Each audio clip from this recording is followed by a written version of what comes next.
There is probably a moment you can still retrieve in detail, a message that went unanswered longer than it should have, a group conversation that kept going without you, a relationship that ended with someone explaining, carefully and even kindly, why they were leaving. You may be able to reconstruct the room, the time of day, the particular quality of your own embarrassment. Now try to do the same thing with a physical injury from roughly the same period of your life: a burn, a sprained ankle, a bad fall. Most people can report that it happened. Very few can bring back the sensation. Something about social injury behaves differently in memory. It does not settle into a fact the way a healed bone does. It stays available for re experiencing. This is Strides to Solutions. I am your host, Esther Adams, and today we are going to look closely at what actually happens in the brain during and after social rejection. I want to be careful with the word actually, because this is one of those topics where the popular version of the science and the current state of the science have quietly drifted apart. The popular version says that rejection hurts because the brain processes it in the same place it processes physical pain. That claim came from real research. It was a reasonable interpretation when it was proposed, and it turns out to be, at best, partially right. What has replaced it is messier, less quotable, and considerably more useful. Let me start where the field started, about 2 decades ago, with a study whose title read more like a question from ordinary life than a scientific hypothesis. It asked whether rejection hurts. The setup was almost embarrassingly simple. Participants lay in a brain scanner and played a basic computer game where a ball gets tossed back and forth between figures on a screen. They were told they were playing with two other people over a network. In fact, there were no other people. After a while, the two supposed players simply stopped throwing the ball to the participant and kept passing it to each other. That is the entire manipulation. No insults, no explanation, no faces, no words at all. Just a ball that stops coming to you. That may sound too trivial to produce anything, and that is precisely why it became so influential. Participants reported real distress, real feelings of exclusion, from a cartoon that ignored them. And in their brains, researchers found activity in the anterior cingulate cortex, a region already known to be involved in the unpleasantness of physical pain, along with activity in a prefrontal region associated with regulating distress. Importantly, the more distress a participant reported, the stronger that cingulate response tended to be. That correlation is what made the finding persuasive. It was not just that a pain-related region became active during exclusion. It was that the region tracked how much the exclusion actually bothered the person. Out of that came what the field calls the social pain hypothesis, and for roughly a decade it gathered support from directions that had nothing to do with brain scanning. People who were more sensitive to physical pain also reported more distress after social rejection. Variation in a gene governing the opioid receptor system, the same system that opioid painkillers act on, turned out to be associated with both personality level and neural sensitivity to rejection. Later imaging showed that the body's own opioid system genuinely responds during rejection and acceptance, releasing in regions involved in threat, reward, and the regulation of pain. And in one of the more startling experiments in this literature, taking ordinary over-the-counter pain reliever, daily measurably reduced self-reported social pain over 3 weeks compared with a placebo. You can see why this became the story people repeat. It is elegant, it is memorable, and it validates something we already feel, which is that being left out is not a metaphorical wound. The evolutionary logic seemed clean too. For a mammal that cannot survive alone, especially in infancy, separation from the group is a genuine threat to life. So borrowing an existing alarm system rather than building a new one would be efficient. The problem is that the brain evidence did not hold up as cleanly as the story required. The first serious challenge came from pooling studies together, which is what researchers do when they want to know whether a finding is real or whether it was a fortunate result in one lab. When the imaging studies of social rejection were pooled and tested against the physical pain network, they did not converge on it. A later pooling of the exclusion studies specifically found something that should give anyone pause. Across all those accumulated experiments, there was reliable activity in several regions, including the lower portion of the anterior cingulate, the back of the cingulate, parts of the frontal lobe, and the posterior insula. But there was no reliable activity in the upper or dorsal portion of the anterior cingulate, which is the exact region the original account was built on.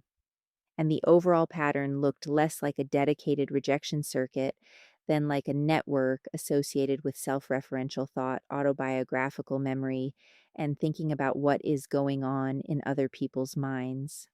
That is a genuinely uncomfortable result, and I want to be honest about how to hold it. It does not mean the original study was fabricated or that nothing happens in the cingulate when we are excluded. It means that when you aggregate across many labs and many small variations in method, the single finding that anchored the popular story does not reappear as a consistent location in the brain.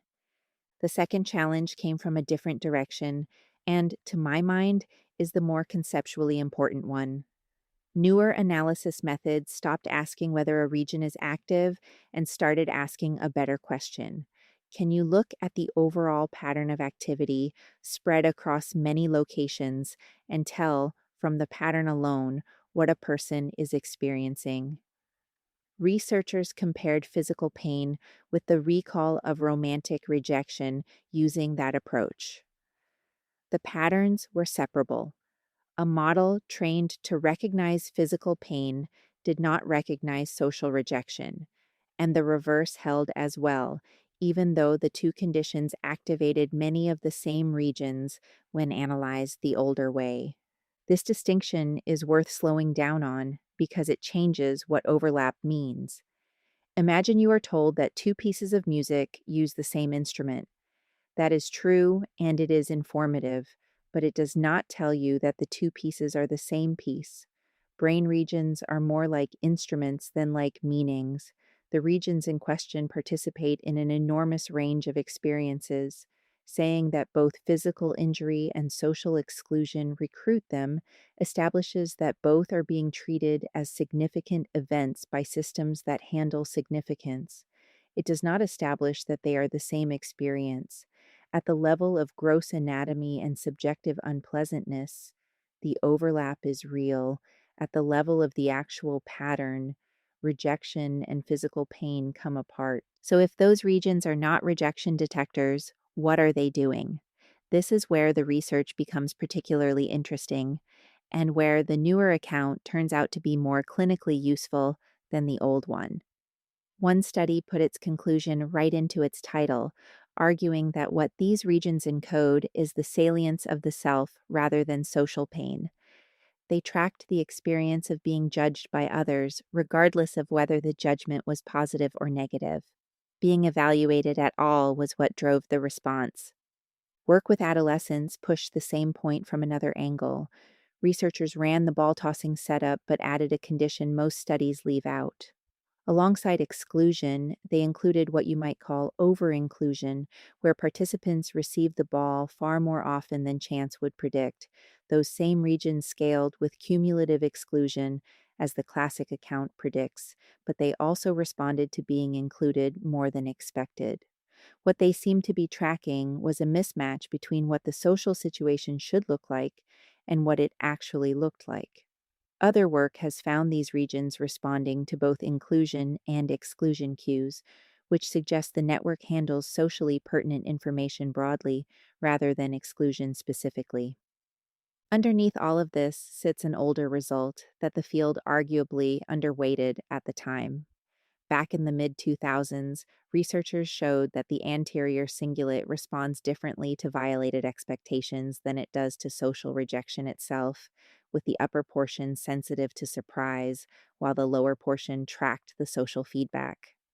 20 years later, that split looks prescient. Put these together, and a coherent alternative emerges. Those regions are the anchoring points of what is called the salience network, a system that flags events as behaviorally significant and then reconfigures attention accordingly. The evidence suggests the insula alerts the system that something meaningful is happening, while the cingulate updates what to do about it. Rejection activates this network reliably, and it does so because rejection has exactly the features the network responds to. It is negative, it is uncertain, it is about you, and it demands some kind of response. In simpler terms, when researchers report a neural rejection response in these regions, they are usually measuring the brain treating rejection as important rather than measuring rejection as such. That reframing raises the obvious question: if there is no single rejection detector, what is the brain detecting? The most defensible answer across this literature is that rejection recruits a family of processes whose mixture varies with the situation. At least four keep recurring. The first is affective distress, the hurt itself, which shows the clearest continuity with the older social pain account and still has the opioid and painkiller evidence behind it. The second is salience and threat monitoring, which is what we have just been discussing. The third is self relevant meaning, the computation about what this event says about you and your standing. And the fourth is learning, the updating of predictions about who is likely to include you in the future. That third and fourth process deserve more attention than they usually get, because recent work combining computer modeling with brain imaging managed to separate two things that ordinarily travel together. When someone rejects you, two pieces of information arrive at once. One is that the outcome is bad, meaning you did not get what you wanted. The other is that a person assigned you low relational value, meaning they did not consider you worth choosing. Those are logically distinct, and it turns out they are neurally distinct as well. Regions previously labeled as rejection regions were tracking how much other people valued the participant, separately from whether the outcomes were rewarding. I find this genuinely clarifying because it maps onto something people describe constantly without having language for it. Consider two versions of the same event. In the first, you are turned down for a job you applied to on a whim by an organization you do not particularly respect, and you are mildly annoyed. In the second, you are turned down by someone whose judgment you take seriously. In a field you have organized your life around, and annoyance is nowhere near the main feeling. The outcome is identical in both cases. The information about relational value is not. A long running line of theory frames rejection in exactly this way, as a signal about relational value that shifts what researchers call state self esteem, meaning your sense of your own worth in this particular moment, as distinct from your more stable self concept. Once you have the relational value idea in hand, a set of otherwise puzzling findings starts to organize itself. The most direct evidence comes from recent work that did something surprisingly rare. It compared different kinds of rejection within a single study. Vague exclusion, the kind where nobody tells you anything, and the invitations just stop, engage the cingulate and insula, that salience and distress pattern we have been discussing, explicit personal rejection, where a real person delivers a real negative evaluation, recruited different territory, the dorsomedial prefrontal cortex, and neighboring regions associated with autobiographical memory and self identity.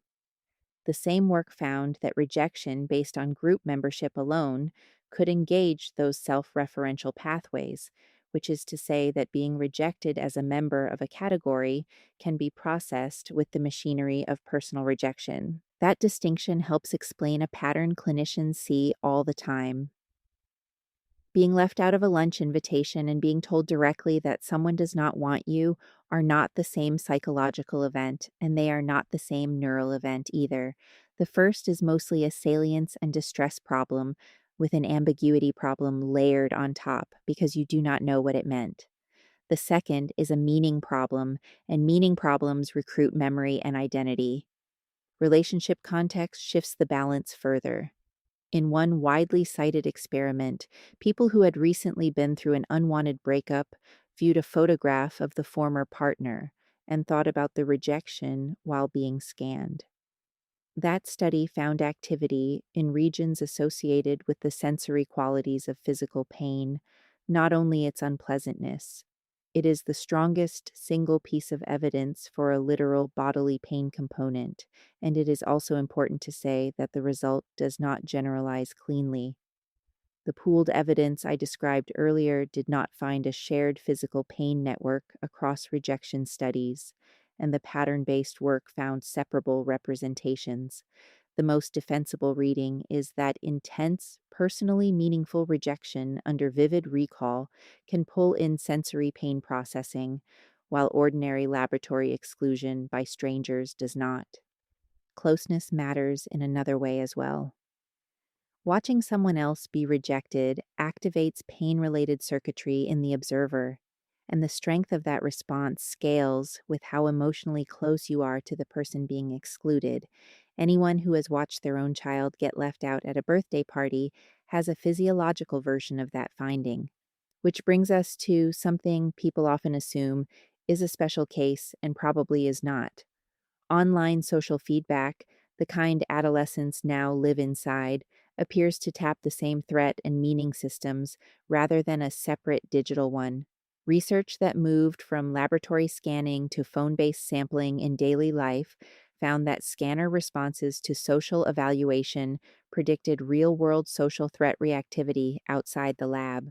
The medium is new, the machinery is not. Now, I want to bring the body into this properly because it is not decoration, it is part of the mechanism. Rejection is not only a neural event, within seconds to minutes, it is a coordinated physiological one involving the sympathetic nervous system and the hormonal cascade that ends in cortisol release. Peer rejection and socially evaluative tasks elevate cortisol, stress related enzymes in saliva, blood pressure, and cardiovascular reactivity, and adolescence appears to be a period of especially strong response to peer rejection specifically. Research on what is called social self threat found that these physiological changes track shame linked states more closely than generic distress, which is a meaningful distinction. It is not the arousal alone, it is the particular flavor of self exposure. There is also evidence running in the other direction, from body to feeling, and I find it one of the more unexpected results in this area.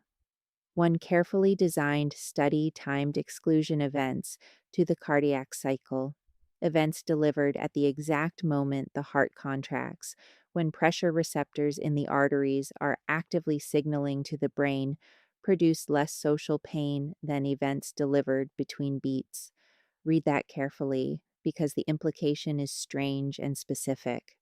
The same rejection, delivered a fraction of a second apart, felt different depending on what the cardiovascular system was telling the brain at that instant. This is what interoception means in practice.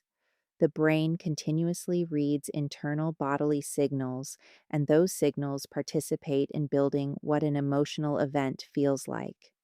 Attachment cues can shift that physiology too, priming people with a sense of attachment security before a social exclusion task buffered the physiological impact by stabilizing heart rate variability, which is a measure of how flexibly the calming branch of the nervous system is working.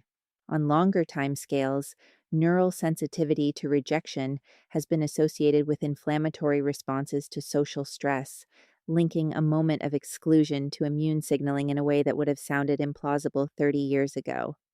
There is one more piece of the immediate response I do not want to skip because it complicates the picture in a hopeful direction. The opioid research I mentioned earlier found not only that rejection activates the body's own opioid system, but that people higher in trait resiliency showed stronger opioid activation during rejection. If that holds, then regulation is not something that begins after the distress. Some of it begins during, built into the same response. So that is the first phase, seconds to minutes, threat detection, salience, physiological mobilization, and the earliest attempts at dampening it. The subjective experience at this stage is usually hurt feelings and a dip in self esteem, not yet a fully elaborated story about what the event means. The story comes next, and the next few hours are where outcomes diverge. Here is the fork, stated as plainly as the evidence allows. Some people process the event as a bounded social injury. That happened, it hurt, that person made that choice. Here is what I might do differently or not do differently. Others process it as evidence about the self. That happened because of what I am, and it confirms something I already suspected.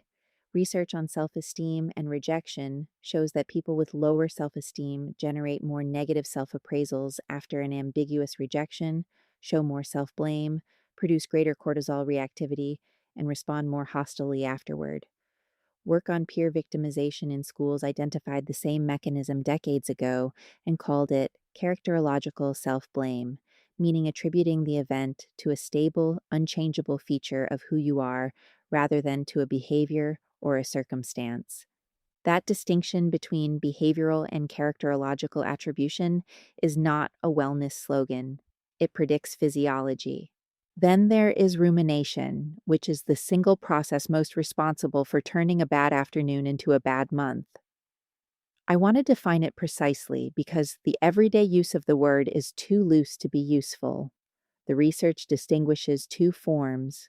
Brooding is passive, self-evaluative, and comparison-based. Why does this always happen to me? Why am I like this? Why can other people manage what I cannot? Reflection is more purposeful and problem-oriented. What actually occurred here? What does it mean? What do I want to do? Brooding predicts depressive symptoms over time. Reflection is more mixed and can be adaptive. We collapse these together in casual speech, and the collapse matters because it leads people to conclude that thinking about a painful event is inherently harmful, which is not what the evidence shows. The mechanism by which brooding does its damage has a name: perseverative cognition. The proposal is that repetitive thought reactivates the mental representation of the stressor, so the body keeps responding to an event that has already ended. Studies that ping people throughout the day show a genuinely reciprocal loop where ruminative self focus predicts later negative mood, and negative mood predicts later rumination. Diary evidence connects this to hormones. When rejection is followed by rumination in adolescent girls, the normal daily curve of cortisol flattens into the following day. Brain imaging fills in what that looks like neurally. Higher rumination predicts stronger responses to rejection from liked peers across regions involved in self-referential memory, attention, and control, along with weakened connectivity in a circuit associated with mood regulation. The interpretive summary is that memory, mentalizing, and control systems stay engaged rather than closing the episode. The event does not get filed, it stays open, and every reopening is another dose of the original physiology. What closes it? The clearest experimentally supported answer is a shift in perspective that researchers call self-distancing. Across a series of studies, analyzing a negative experience from a distanced perspective as an observer of your own past self produced lower emotional reactivity, lower cardiovascular reactivity, faster recovery, shorter emotional episodes in daily life, and fewer intrusive thoughts afterward compared with analyzing it from an immersed first-person perspective. The proposed mechanism is a shift from recounting to reconstruing, from replaying what happened and how it felt to asking what it meant and why it unfolded that way. Notice that this is not distraction and it is not suppression. The person still processes the event. They process it from a different vantage point. Reappraisal of this kind depends on prefrontal systems modulating emotional ones, and there is now causal evidence rather than only correlation. Using brain stimulation to temporarily alter activity in the ventrolateral prefrontal cortex, researchers showed that this region supports successful reappraisal of social feedback, with the right side particularly involved in relieving social pain. That is worth registering. We are no longer only observing that a region is associated with regulation. We can perturb it and watch regulation change. There is one more phase, and it is the one people rarely think of as part of rejection at all: sleep. Overnight processing appears to be an active competition rather than passive fading. Across emotional memory research, recall after sleep tends to involve less subjective distress, lower bodily arousal, reduced activity in emotional and salient circuits, and stronger prefrontal control over memory and threat systems. In other words, sleep often decouples the memory from its original charge, so you keep the information and lose some of the sting. Adolescents who sleep more show better next day stress recovery, with less negative mood spilling into the following day and better restoration of positive mood. But sleep does not uniformly erase emotion, and the honest version of this science includes the exception. Experimental work suggests that certain stages of sleep can preserve the body's emotional response to social stress, even while other overnight processes reduce later distress. The most likely reading is that different sleep functions do different jobs, with some consolidating the memory and others dampening its emotional charge. There is even proof of concept that the balance can be nudged. In one experiment, cueing positive competing memories during deep sleep weakened later recall of the distressing material and increased positive intrusions instead. And I want to add one finding here that speaks directly to whether repeated social evaluation makes things better or worse. In healthy young women, brain responses to repeated negative social feedback decreased over time, which is what successful updating looks like. In women with a history of depression, that dynamic differed. So, habituation to social evaluation is possible, but it is not automatic and it is not universal. That brings us to the question people usually want answered first, which I have deliberately saved. Why are some people so much more affected by rejection than others? The construct here is rejection sensitivity, defined in the mid 90s as a disposition to anxiously expect rejection, readily perceive it in ambiguous behavior, and overreact when it is perceived. That definition has held up remarkably well, and notice its shape. The core is not emotional intensity, the core is prediction and interpretation. A rejection sensitive person is not simply someone who feels more. They are someone whose social predictive model has rejection as a high probability default, which means ambiguous information gets resolved toward rejection before feeling has to do anything at all. More recent measurement work supports splitting this into two separable components: expectancy, meaning how likely you think rejection is, and concern, meaning how much it distresses you. These behave differently. Concern tracks negative mood more strongly, while expectancy shows a distinctive link to reduced positive mood. That fits something I hear described often, which is not agitation, but flatness, a preemptive withdrawal of investment. If you predict rejection strongly enough, you stop reaching, and then the good thing does not happen, and the model gets confirmed by an outcome the model produced. Where does this come from?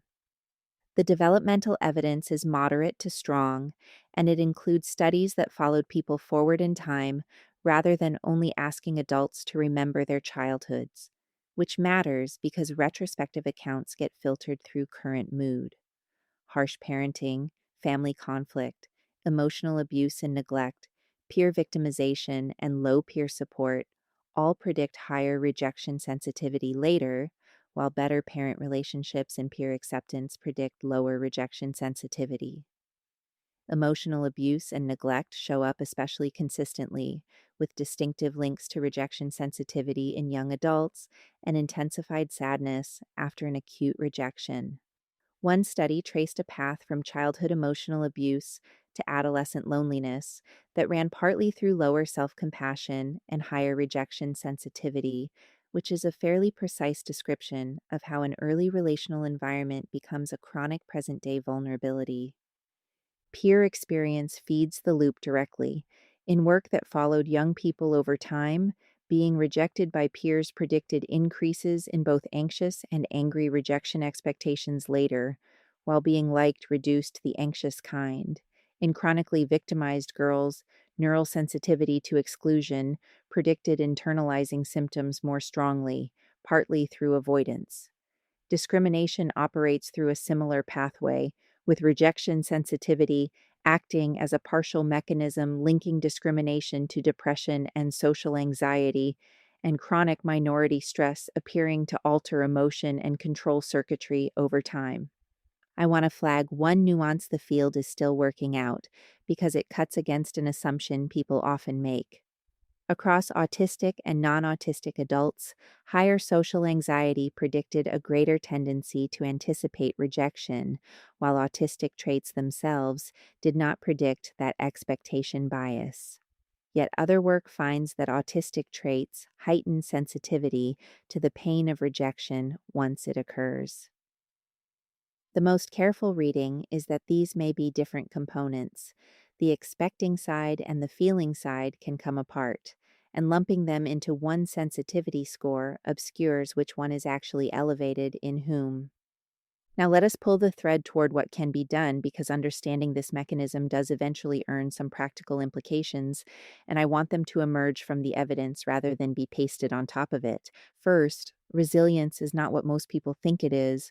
Contemporary resilience neuroscience has largely abandoned the idea of a fixed inborn shield.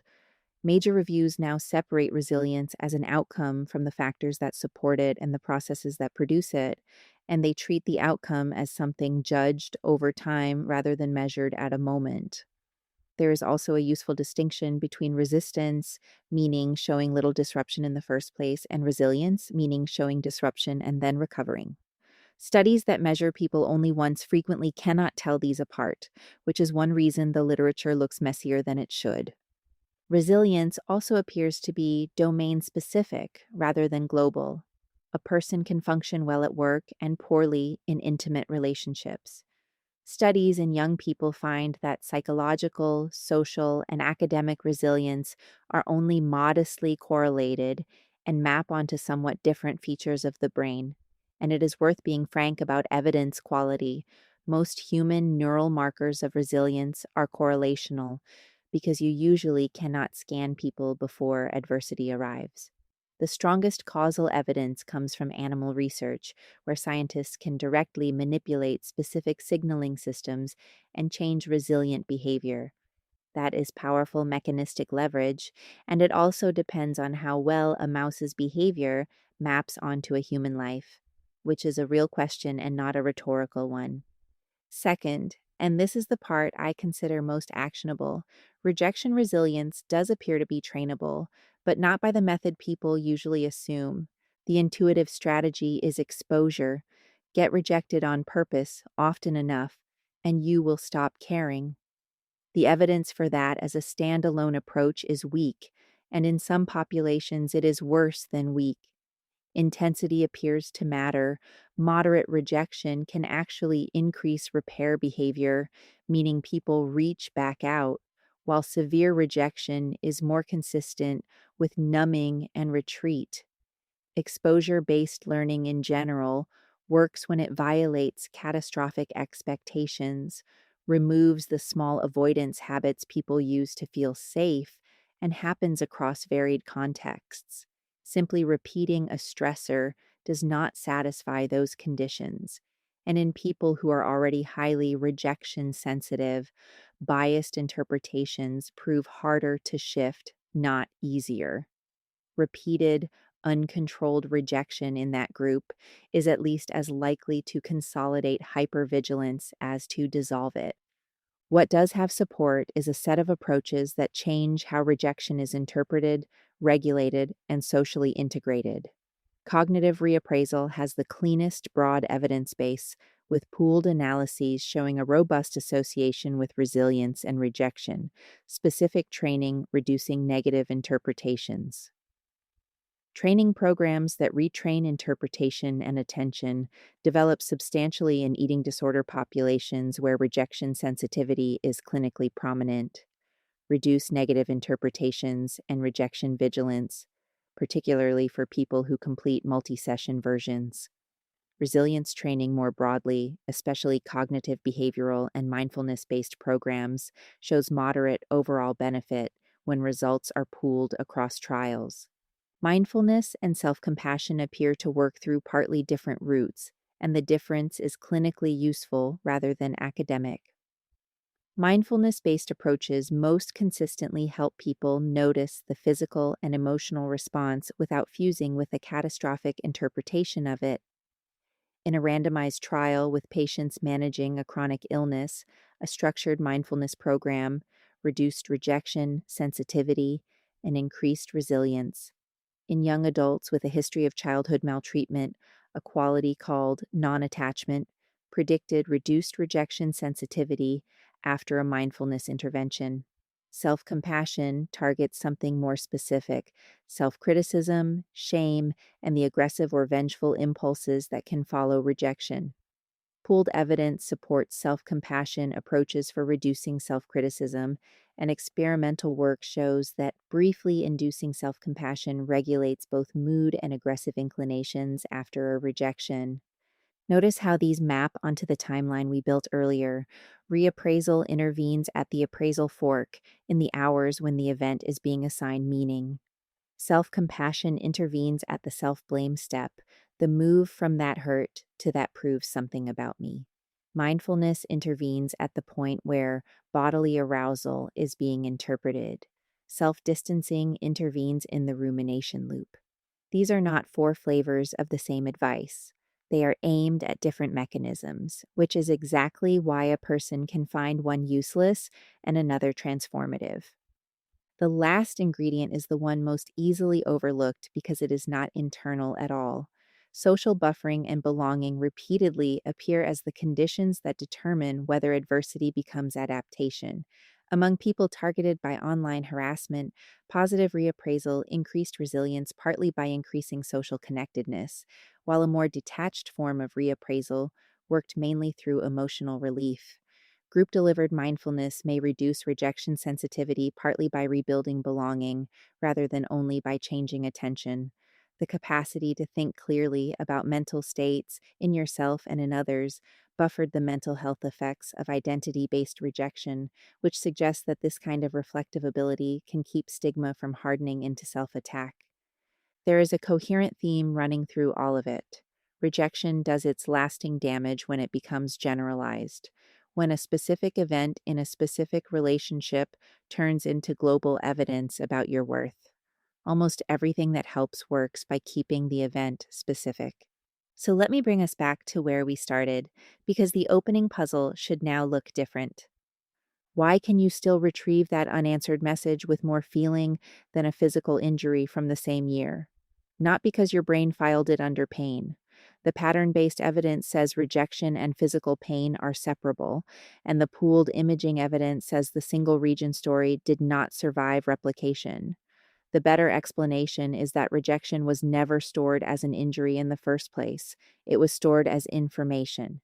Information about how much you were valued, information about what kind of person you might be, and a revised prediction about what to expect from people going forward. Injuries heal on their own schedule. Predictions get consulted every time a similar situation comes around, which is why the file keeps getting opened. That reframing has a consequence I want to state carefully because it can be misread as blame, and it is not that.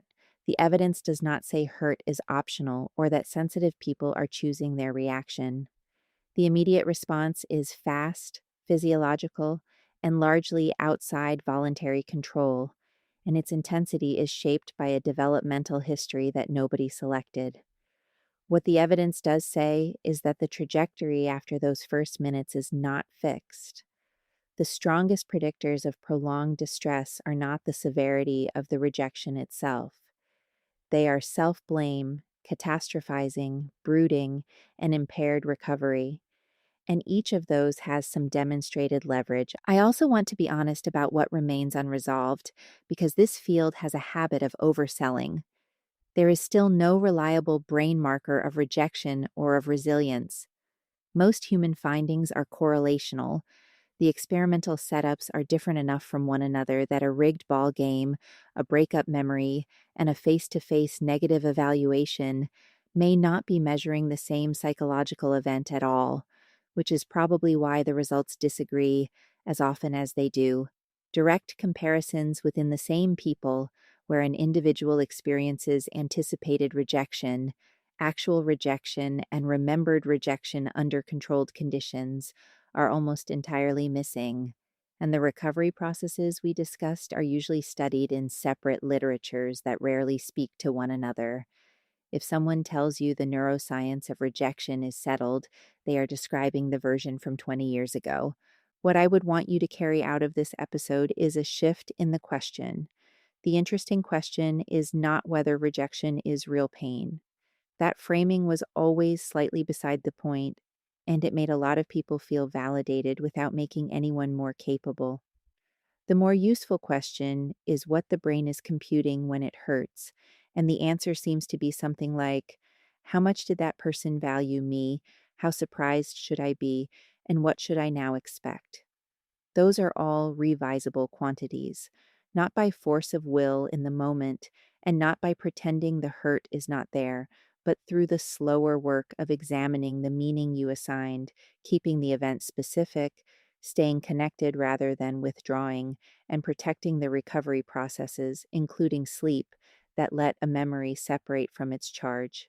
And if you recognize yourself in the rejection sensitive pattern, expecting it before it arrives, finding it in ambiguity, replaying it long after, that is not a character verdict.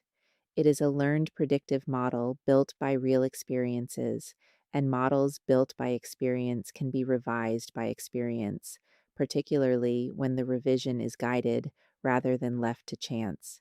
If that pattern is significantly affecting your relationships, your work, or your mood, this is genuinely good territory to bring to a qualified clinician because the approaches with the best evidence behind them are ones that benefit from structure and support. This has been Strides to Solutions. I am Esther Adams. Thank you for spending this time with me, and I will see you in the next episode.